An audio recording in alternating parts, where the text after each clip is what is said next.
O programa a seguir é livre para todos os públicos.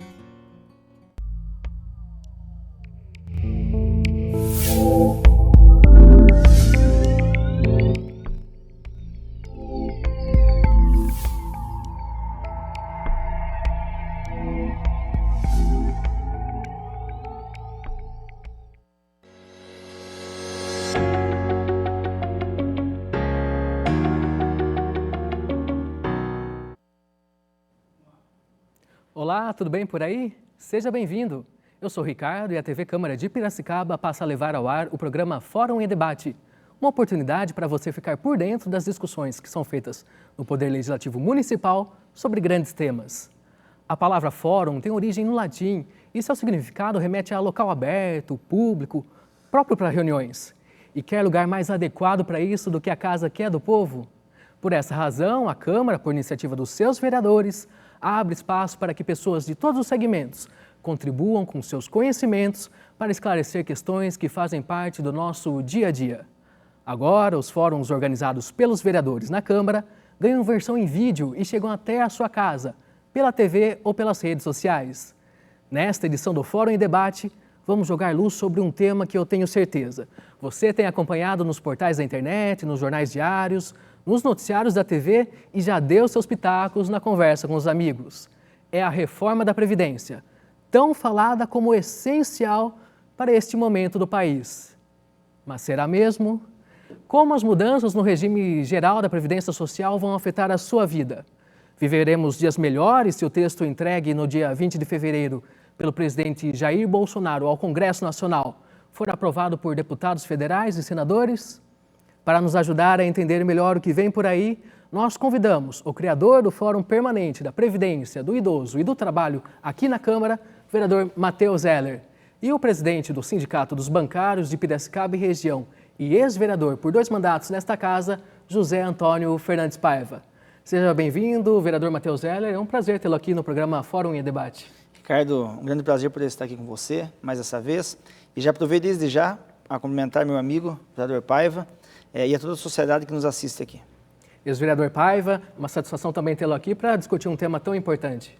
Eu agradeço muito a oportunidade e estou feliz por acompanhar a sua evolução aqui interna e participando de um fórum aberto de debates nessa Casa de Leis. Vereador Matheus, como bons anfitriões, a gente vai começar passando a bola para o ex-vereador Paiva, ok? Sem dúvida. Então, a pergunta que eu faço é a seguinte, Paiva. Qual é a chance de a vida do brasileiro melhorar se esse texto que está aí, sob análise da Comissão de Constituição e Justiça da Câmara, for aprovado? Olha, Ricardo, nós temos que pegar as condições objetivas. Como é que pode uma reforma, sob a nossa concepção, a reforma você faz para melhorar? Quando o presidente Matheus Zeller processou algumas reformas internas aqui na casa, foi para melhorar do ponto de vista interno, da acessibilidade, de abrir o parlamento para a população. A reforma proposta pelo governo Bolsonaro, ela não melhora para os trabalhadores, ela não é justa e ela não resolve os problemas da balança financeira do governo federal. Nós temos hoje problemas que são crônicos e para resolver esses problemas crônicos, você precisa acelerar o processo de investimento. Eu acabei de sair, antes de vir para esse programa, da reunião da Comissão Municipal de Emprego. E a gente discutiu lá que se não houver investimento para o incremento do emprego, e com o emprego você aumentar a renda, e com a renda você aumentar o consumo, e com o consumo você gerar impostos, para que esses impostos melhorem a oferta de serviços do poder público à população, você não tem melhoria. E hoje o grande problema do governo brasileiro são as ações compromissadas que o governo contrai junto ao sistema financeiro, ele vai captar esse recurso do sistema financeiro, emite lá as letras do Tesouro, ou seja, os títulos da dívida pública. Esses títulos são taxados pelos próprios bancos a juros estratosféricos e consomem com mais de 43% do orçamento da nação. A Previdência Social, ela consome em torno de 23%. No entanto, a Previdência, ela não é para ser superavitária. A saúde não é para ser superavitária. A educação não é para ser superavitária, porque é a razão de existir do Estado, prestar serviço à sociedade. Se não fosse assim, o governo não deveria ter feito uma emenda que congelou os investimentos públicos por 20 anos, só sendo reajustados pela inflação. Então, é falsa a premissa de que o Estado brasileiro precisa da reforma da Previdência para gerar emprego e para gerar desenvolvimento. A reforma da Previdência, ela alimenta os rentistas do Brasil, ou seja, quem tem dinheiro hoje não está investindo na produção, porque se ele vai contrair juros no mercado financeiro, ele paga um juro muito alto que não tem a reciprocidade para o investimento que ele faz. Então ele pega o capital dele e investe na Bolsa de Valores. Um dos rentistas e controladores de banco, o Banco Pactual, o atual ministro da Economia, Paulo Guedes, ele propõe uma reforma que ela leva o processo da Previdência Social a médio tempo para um processo de capitalização. Capitalização que apenas o empregado irá depositar a sua contribuição, excluindo a participação do Estado e excluindo a participação do empresário. Se com 3 contribuições você tinha problemas de caixa da Previdência, com uma contribuição só, o problema tende a se agravar e a extinguir a Previdência Pública e instituir uma Previdência Privada. Essa Previdência Privada, que será um grande bolo, é a galinha que o sistema financeiro quer se apoderar dela. O que hoje ele só se contentou com os ovos da galinha, ele quer trazer para o controle do sistema financeiro dos rentistas a Previdência como um todo. Tendo isso sob seu controle, ele vai investir esse capital arrecadado na capitalização na Bolsa de Valores, que é um investimento de risco. E eu, como tenho 60 anos, eu já vi a CAPEM, eu já vi a Aposentex, que eram previdências privadas lá atrás e que quebraram porque investiram no capital de risco e aí não conseguiram lograr êxito. Então, fui até um pouco longo demais, mas para dizer o seguinte, né? É falsa a premissa de que, fazendo a reforma da Previdência como proposta pelo governo, nós resolvemos o problema da economia. Nós não resolvemos, porque mesmo que ela tivesse feito, né, vamos pegar agora para uma visão econômica, ela não tem impacto em 2019, em 2020 e 2021, passaria a ter um impacto em 2023. A sociedade brasileira não suporta esperar por mais esse ano. Nós estamos com 13 milhões de desempregados, mas que são em torno de 30 milhões afetados pelo desemprego. Esse desemprego, se ele não tiver uma situação resolvida rapidamente, aí nós temos um colapso, porque se aumenta a crise social. Então, não resolve. Resolve o quê? Com uma reforma tributária, taxando as grandes fortunas, buscando os sonegadores que atinge hoje em torno de 500 bilhões de dívida para o erário público e, a partir daí, pegar esse capital financeiro que hoje está sob o domínio dos bancos e emprestar para os empresários que aqui em Piracicaba, eu faço parte do Comedic, né? Precisam de terreno, precisam de estímulo para enfrentar a nova era da indústria 4.0. Vereador Matheus Zeller, no último dia 20 de março, houve um dia nacional de luta pela Previdência e aqui em Piracicaba houve um grande ato com a presença de trabalhadores, sindicalistas, em defesa do regime geral da Previdência Social no Brasil. E naquele ato ficou marcada uma frase do senhor, que o senhor dizia que pode chegar o dia em que o brasileiro não mais conseguirá se aposentar. O quão perto a gente está, ou então quão distante a gente está desse dia que tem cores de apocalipse, não é? Sim. Ricardo, é importante dizer que nós tivemos uma manifestação há muito pouco tempo, inclusive o nosso amigo Paiva também esteve nesse momento. Estivemos em frente ao INSS, a agência do INSS, demonstrando a toda a sociedade que a reforma ela não se sustenta sobre nenhum aspecto, a não ser sobre um combustível político que quer o atual presidente da República apontar e colocar sobre toda a sociedade para que ele possa, com isso, justificar um falso déficit que não existe, como já foi dito, muitas vezes, na Previdência Social.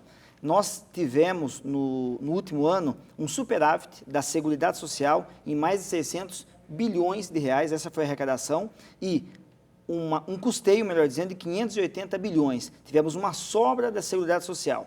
Quando nós pegamos ainda, Paiva, a questão da Previdência Social urbana, nós também tivemos um superávit em 2018. Foram arrecadados quase 400 bilhões de reais e foram gastos 300 e poucos bilhões de reais também com a Previdência Urbana.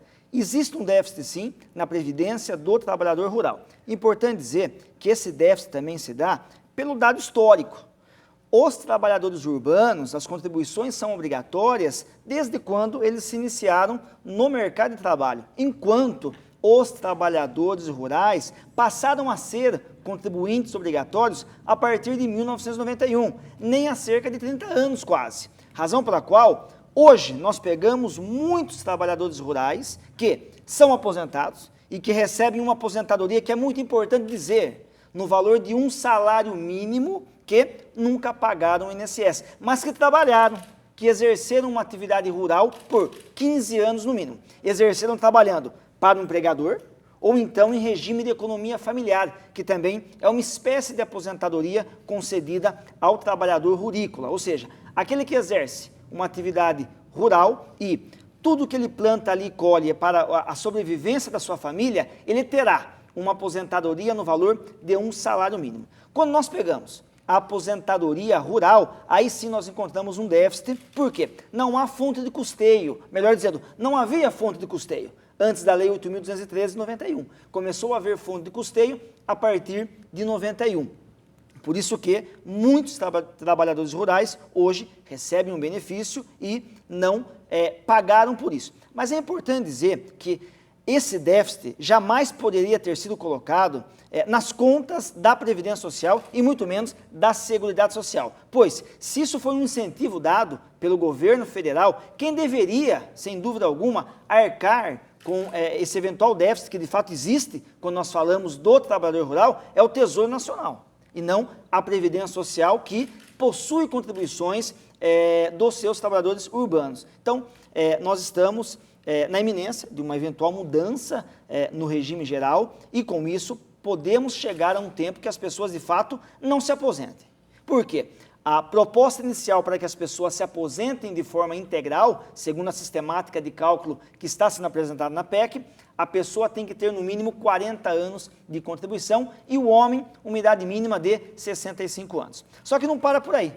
Se parasse por aí, né, esse dado apocalíptico, como foi muito bem dito aqui pelo Ricardo, seria bom, mas não acaba por aí.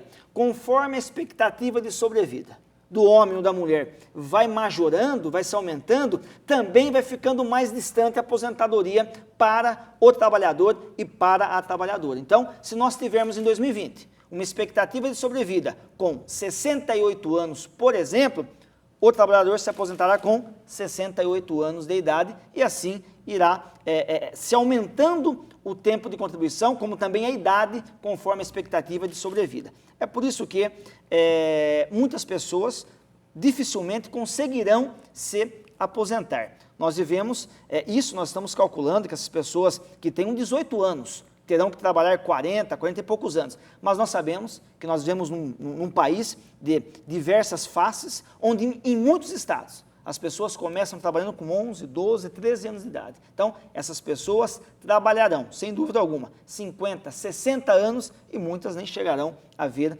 a sua aposentadoria. Apenas para finalizar, existe hoje, no âmbito da Seguridade Social, um benefício que é concedido pela assistência social, que é o amparo ao idoso, que é o LOAS, que é muito conhecido. O LOAS é concedido às pessoas que tenham 65 anos ou mais e não possuam condições nenhuma de se manter. Com a eventual proposta, aumentará a idade para conseguir o amparo idoso de 65 para 70 anos. E também o que eles querem fazer? Desvincular o salário mínimo também do amparo idoso. Ou seja, a pessoa que tiver 70 anos ou mais, nenhum salário mínimo receberá. Se receber, receberá um valor menor ainda. Então, esse é o tipo de regime que quer o atual governo propor aos trabalhadores. Essa é a mudança que quer o atual governo propor aos trabalhadores. Eu encerro por aqui, porque nós temos um pouquinho mais para falar ainda sobre o que aconteceu no Chile e mais algumas informações que são muito importantes. E ex-vereador Paiva, o que o vereador Matheus Zeller falou, procede bastante, porque esse é o tipo de informação que tem chegado ao público, que a reforma da Previdência é um remédio que o Brasil vai ter que tomar, não há solução na economia que passe, que não seja a reformar o sistema previdenciário brasileiro.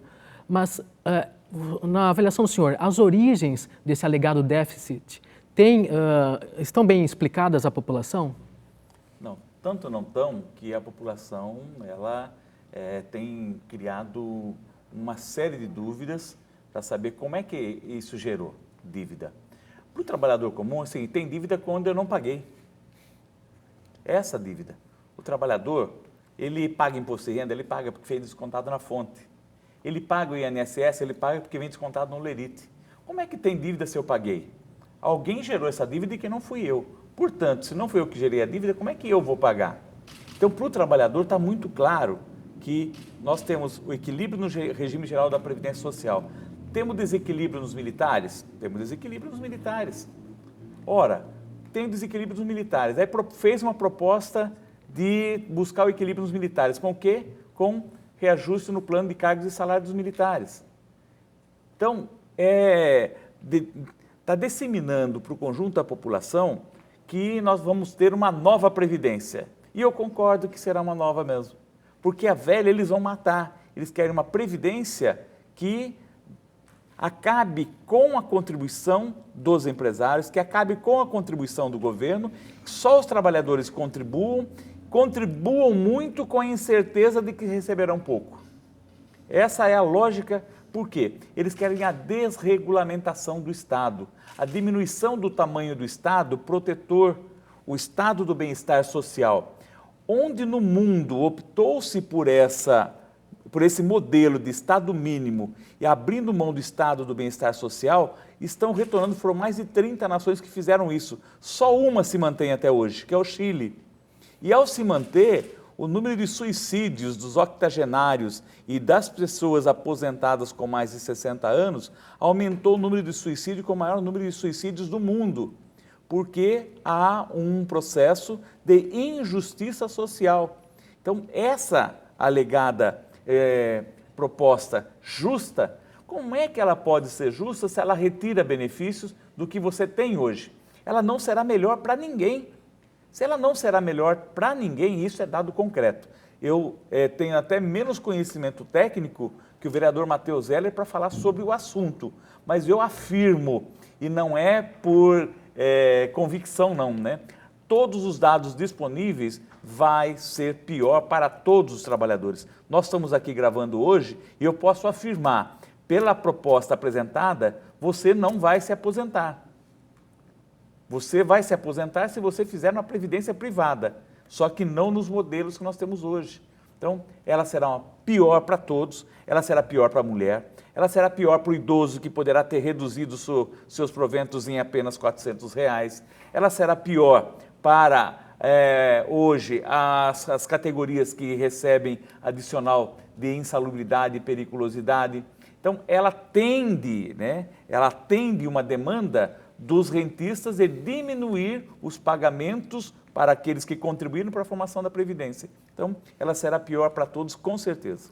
Só aproveitando aqui, Ricardo, uma fala aqui do Paiva que eu não posso deixar de perder. O Paiva, como sempre, é excelente em seus apontamentos. Dizer que quando nós falávamos aqui dos trabalhadores rurais, nós temos cerca de 8,5 milhões de rurais que recebem um benefício no valor de um salário mínimo. Um benefício que é justo, porque quando nós falamos em seguridade social, ela tem que abranger a todos, os urbanos e os rurais. Então, estes recebem um benefício por justiça, no valor não de 15 ou de 20 mil reais, mas no valor de um salário mínimo. Importante dizer que quem teve acesso à proposta de reforma dos militares, verifica-se que esse mesmo rigor apresentado aos trabalhadores do regime geral não foi aplicado aos militares. Isso é inquestionável. Nós vemos que, enquanto o governo federal quer que as pessoas do regime geral se aposentem com 60, com 70 anos, não vemos isso no regime dos militares, onde as pessoas se aposentam com 50 anos. com um benefício no valor de 20 a 25 mil reais. É muita, Paiva, me desculpa aqui a palavra, falta de vergonha na cara de uma pessoa que defende essa reforma, que muitas vezes é um militar e é aposentado sim, e recebe um benefício de 20, 25 mil reais e vai deixar o seu esposo com 20 e 25 mil reais. Querer que haja uma reforma justificando que o país não vai bem e que se houver reforma, ou seja, eles querem além dos ovos, como foi muito bem dito pelo Paiva aqui, eles querem a galinha que bota os ovos também. É muito fácil colocar sobre os ombros dos trabalhadores, sobre os ombros de mais de 8 milhões de rurais que recebem um salário mínimo, do que nós pegarmos e de forma muito profunda analisarmos todos os regimes, não só o regime geral. Nós temos sim que analisar, as pessoas estão tendo menos filhos, a expectativa de sobrevida está se aumentando, então é necessário que se haja um profundo e amplo debate sobre todos os regimes, não só sobre o regime geral. Agora, defender uma proposta de reforma quando, muitas vezes, o defensor aposentou-se com 40, com 50 anos e recebe 20, 25 mil reais, você não tem legitimidade e nem direito para defender absolutamente nada. Agora, Paiva, eu queria um pouco também da sua experiência em defesa dos trabalhadores, porque a gente vive um momento no país que é marcado por uma recuperação econômica, depois de anos de recessão, uma recuperação econômica ainda capenga, um problema já estrutural de desemprego, né, atingindo 3 milhões de pessoas, e ainda com a criação de subempregos, né, que é um outro problema grave. E também algo que vai começar a ficar cada vez mais evidente, além do congelamento do orçamento para áreas bastante importantes, mas também é muito provável que logo a gente veja um problema na renda do cidadão comum, já que vai haver aumento do salário mínimo sem aumento real, né, apenas a reposição inflacionária e outros aspectos. E a reforma da Previdência vem nesse momento. Que cenários que a gente pode prever, né, economicamente para o país diante de uma possível aprovação desse texto? Eu quero que você me dá uma oportunidade ímpar de fazer uma cronologia da mentira. Por favor. Nós passamos por um processo de aprovar terceirização indiscriminada no Congresso com a falácia de que isso geraria emprego e desenvolvimento. Não gerou. Nós passamos pela segunda mentira, que era de que tínhamos que fazer a reforma trabalhista para gerar emprego e desenvolvimento. Não gerou. E agora querem vir com a terceira grande mentira, dizer o seguinte: olha, se fizer a reforma da Previdência, daí a gente gera emprego e desenvolvimento. Então, os vértices dessa sustentação, né, liberal de economia é a desregulamentação dos direitos trabalhistas, das conquistas que os trabalhadores tiveram ao longo dos anos, que fez com que a massa salarial no Brasil ela crescesse mais do que o conjunto do mundo, porque nós tínhamos um processo de inserção do Brasil no G8, no BRICS, que foi uma ousadia de governos de sair das garras do Fundo Monetário Internacional e ir para um processo de desenvolvimento global acelerado, com inclusão de pessoas que estavam na miserabilidade, passando para outras faixas sociais, acessando a faixa do consumo, e o consumo é que evitou que se tivesse uma crise mais aprofundada, mesmo tendo enfrentado em 2018 uma crise mundial. Então, não há como se sustentar nessas propostas que estão sendo feitas. Lá atrás nós fizemos essa denúncia. O vereador Matheus fez inclusive da tribuna da Câmara, alertando, não é por aí, não vai dar certo. Então as coisas estão bem pontuadas de que nesse modelo nós não atingiremos pleno emprego, nós não atingiremos desenvolvimento, porque muita gente vive do rentismo, não da produtividade. Eu quero imaginar aqui, nós estamos tentando, a própria Câmara, achar pessoas que venham fazer um debate defendendo a reforma da Previdência. E eu queria perguntar para essas pessoas, quantos empregos a Caterpillar poderá gerar com a reforma da Previdência? Quantos empregos a ArcelorMittal poderá gerar com a reforma da Previdência? Quanto que a Hyundai, que acaba de ter o Ricardo Martins eleito como seu vice-presidente e sem reforma da Previdência, está implementando a produção, não teve demissão, poderá gerar. Então, é uma falácia, não tem sustentação em bases econômicas. Eu acabei de ver uma fala do ex-ministro Delfim Neto dizendo o seguinte: os economistas se denominaram cientistas e eles falharam. O capitalismo no mundo ele falhou, sabe por quê? O capitalista sempre quis mais sem distribuir um pouco. Quando você quer só acumular e não quer distribuir nada, se você não distribui, esse é quem você distribui, ele não tem renda, ele não vai consumir e você vai só acumular para quê? Você não tem mais nada para produzir. Então esse sistema não significa hoje ficar defendendo socialismo ou capitalismo, mas é entender que a economia é uma roda que ela tem que girar. E se você não tiver consumo, e hoje a aposentadoria ela é uma fonte de manutenção de diversas economias e municípios brasileiros. É um equívoco não colocar na mão do trabalhador dinheiro. Se colocar na mão do trabalhador, ele volta para a produção, ele volta para o poder público. É um processo, né, equivocado, politicamente perigoso, de um agente do rentismo, Paulo Guedes, de transferir da mão dos trabalhadores para o caixa dos rentistas recursos que não contribuirão para o desenvolvimento do país. Isso me dá o gancho de perguntar ao vereador Matheus Zeller o seguinte: considerando a Seguridade Social como um sistema que ao mesmo tempo é colchão e cobertor, principalmente das pessoas menos favorecidas, a gente imaginar a aprovação desse texto, como fica a situação de pessoas com deficiência, pessoas beneficiadas pelo BPC, para o trabalhador rural, para a própria mulher, né? Principalmente essas parcelas da população que são mais vulneráveis.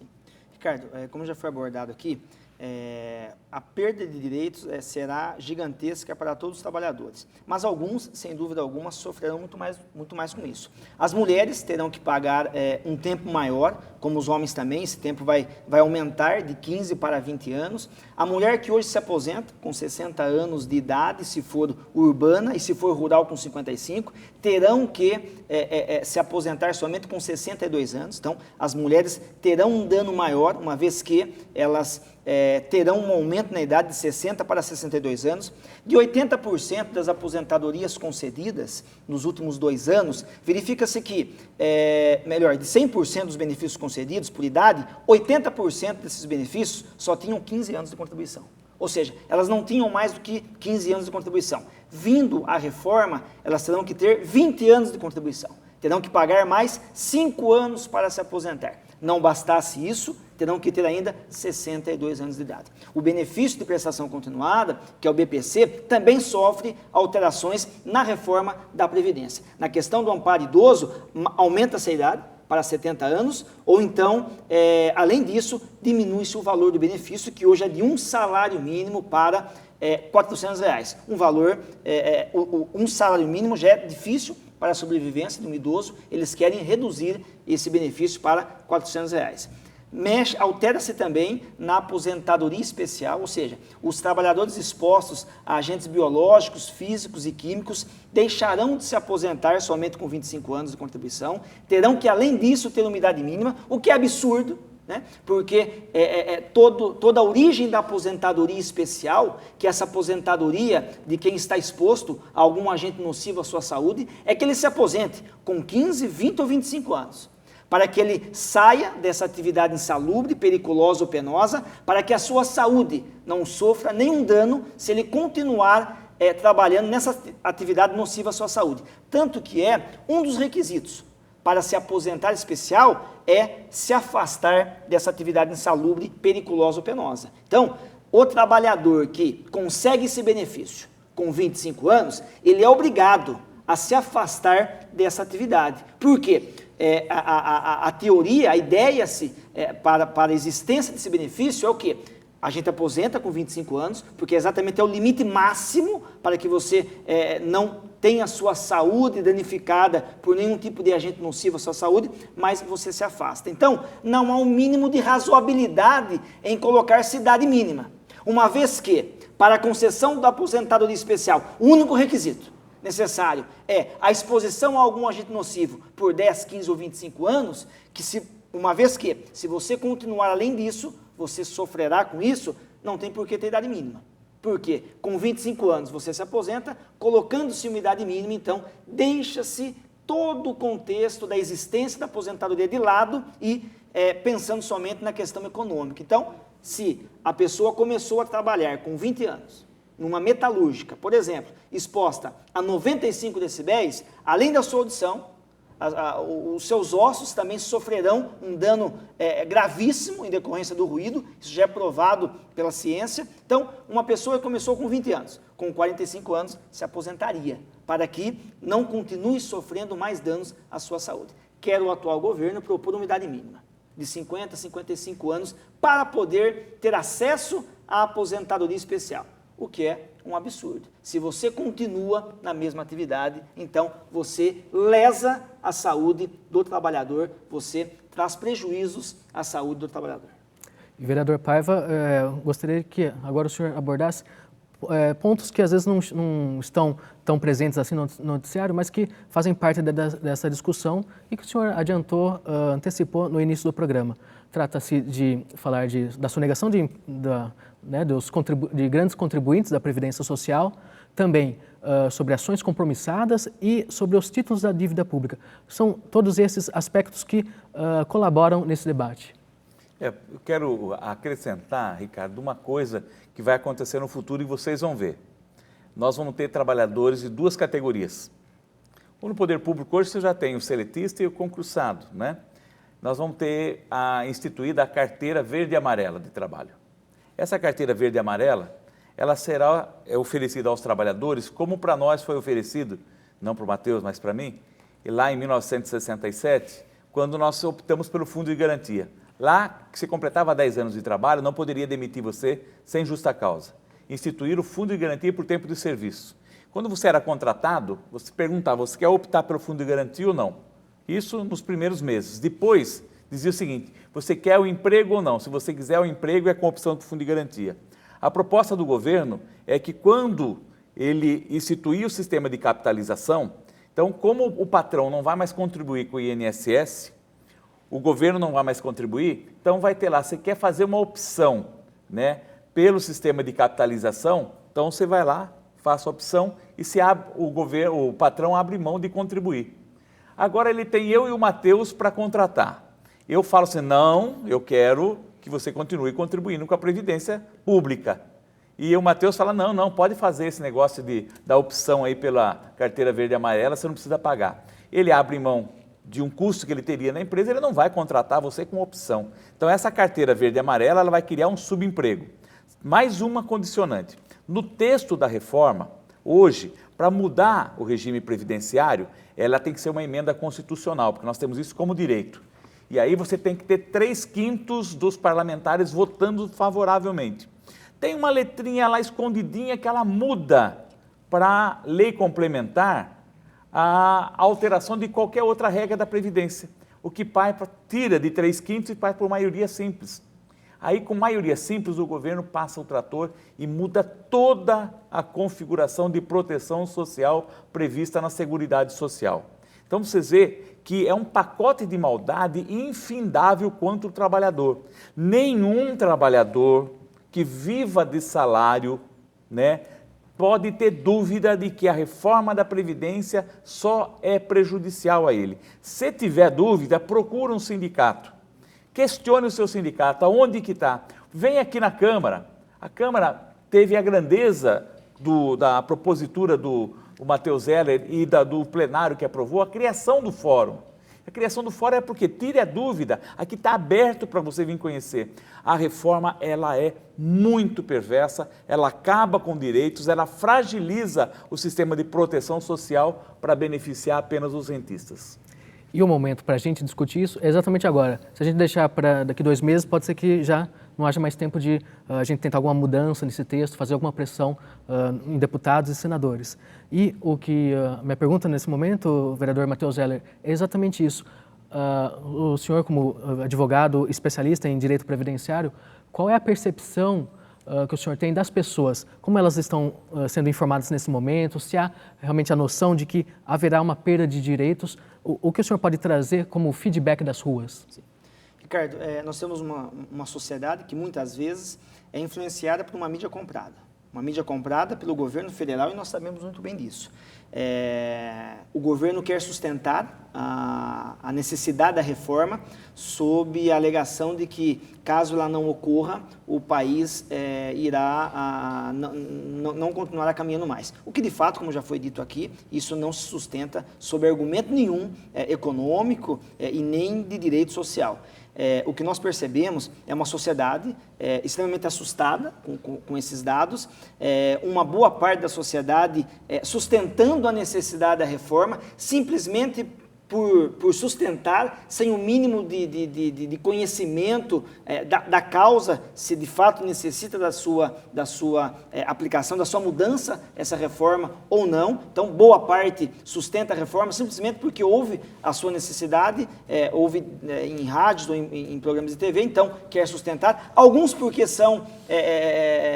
concordam com o governo federal, razão pela qual, então, acabam também defendendo, e algumas pessoas que daí vão atrás de conhecimento, vão atrás de um sindicato, vão atrás de um profissional, e aí acabam tendo, sim, de fato, um conhecimento da não necessidade da reforma, que a reforma, de fato, ela não, primeiro que ela não é necessária, porque não há déficit, segundo que ela não vai implicar de modo imediato na economia do país. Isso é mais do que certo. Segundo, porque se nós formos pesquisar historicamente, o país, como já foi dito aqui pelo Paiva, que houve essa mudança para esse regime de capitalização, é o Chile, onde quem ganhou com isso não foram os trabalhadores, porque muitos perderam o emprego. Nós temos uma das maiores taxas de suicídio no Chile. Quem ganhou com isso foram os grandes banqueiros, que ganharam através de planos de previdência. E é o que se vê hoje no Brasil, né? Assim que foi anunciada a PEC 6 de 2019, que é essa PEC que vem propor a reforma, já começaram a ser veiculadas propagandas de previdência complementar, né, na televisão. Então, o que nós verificamos é uma sociedade que muitas vezes está aderindo à reforma, mas por falta de conhecimento. Uma vez que a Câmara, uma vez que os sindicatos, uma vez que profissionais da área levam este conhecimento de que, de fato, a reforma não traz nada de benéfico à população e, além disso, ela não é necessária, aí as pessoas entendem, então, pela sua desnecessidade e não defendem mais a reforma. Agora, já encaminhando para a parte final do programa, eu gostaria aqui de brincar um pouco, imaginar que estamos lá na discussão do texto, aproveitar aqui a presença de dois grandes oradores e duas pessoas com experiência em mandato legislativo. Imaginar que a gente está lá em Brasília, então, primeiro propor ao senador José Antônio Fernandes Paiva, o que o senhor diria aos seus colegas ali do Senado Federal, os argumentos sobre esse texto para convencê-los ou a alterá-lo ou a não aprovar essa proposta tal como ela está aí apresentada? Primeiro, eu gostaria de concitar os nobres parlamentares que não fazem parte da minha linha ideológica, mas que tiveram todo o empenho em eleger o presidente Jair Bolsonaro, que peçam que ele cumpra tudo o que ele prometeu quando foi deputado federal e na campanha, tanto ele como Carlos Bolsonaro, que jamais votariam a favor de uma reforma da Previdência. Primeiro, o princípio da coerência. Segundo, que nós façamos uma análise aqui no Congresso, no Senado, da CPI da Previdência Social, que levantou que a Previdência não tem déficit e encaminhou os caminhos. Então, numa razoabilidade, respeitarmos o que já conseguimos aqui na casa levantar, e segundo, que a gente mantenha o que a gente disse, o Carlos Bolsonaro enquanto deputado federal e o presidente Jair Bolsonaro enquanto deputado federal, que jamais aprovaria uma reforma da Previdência e agora tem consciência que não serão bonecos de manobra do Paulo Guedes. Agora, então, o desafio é para o deputado federal Matheus Antônio Heller. O que o senhor diria aos seus colegas de Câmara dos Deputados? Ricardo, em que pese o Congresso Nacional possuir, na sua boa parte, maioria, com base de apoio do governo, mas que nesse momento a análise seja muito mais criteriosa, que a análise seja muito mais detalhada, pensando exatamente em quem nos elegeu, na população que nos elegeu, nas pessoas que de fato moram nas cidades que elegeram a nós deputados. Nós vivemos num país onde muito há que ser desenvolvido. né? Assim, sonegações 1000 de N empresas, N empregadores que deixam de pagar as contribuições previdenciárias, e para isso teríamos que ter um sistema que de fato averiguasse isso, uma fiscalização muito mais ativa, benefícios que demoram meses ou anos para serem concedidos sob a argumentação de que o sistema é falho, sendo que nós somos eleitos por um dos sistemas que ele é reconhecido como um dos mais modernos no mundo, que é pela urna eletrônica. Todavia, não temos um sistema que puna, né, que consiga averiguar de fato quem são os grandes sonegadores, quem de fato deixa de pagar as contribuições previdenciárias. Então, que nós deputados pensemos de fato em quem nos elegeu. Essas pessoas, elas não têm uma aposentadoria de 10, 15, 20 mil reais. São pessoas que trabalharam por 30, 35 anos da sua vida para um dia, então, conseguir a sua aposentadoria. E todos aqui sabem que, de todos os estudos que já foram feitos, de todas as CPIs que já foram feitas, não se sustenta essa reforma, uma vez que a Previdência apresenta um orçamento superavitário. Não pense você que essa discussão está se esgotando por aqui. Pelo contrário, enquanto o texto não foi aprovado lá em Brasília, a gente vai continuar debatendo esse assunto aqui no Fórum em Debate.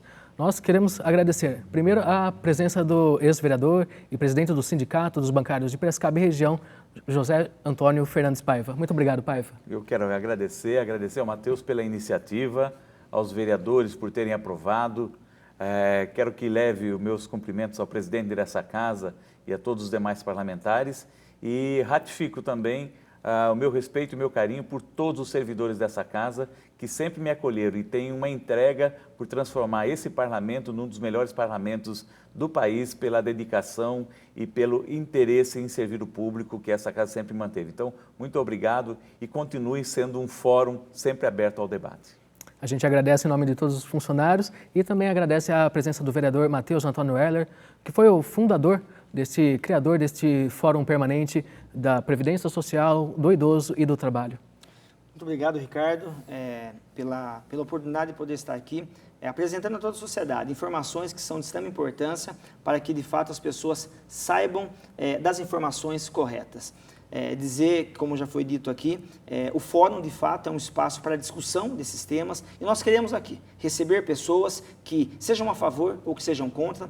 Até onde eu tenho as informações, parece que no próximo debate nosso, Paiva, nós teremos aqui uma pessoa sendo a favor da reforma, e isso é necessário. Nós queremos ouvir os pontos, os quais levaram e levam muitas pessoas a serem a favor da reforma, não pontos políticos, porque isso não vem à baila, mas sim pontos econômicos e pontos do direito social. Então, nós queremos aqui ouvir diversas pessoas que sejam a favor ou então que sejam contra a reforma. Eu agradeço aqui a todos os servidores.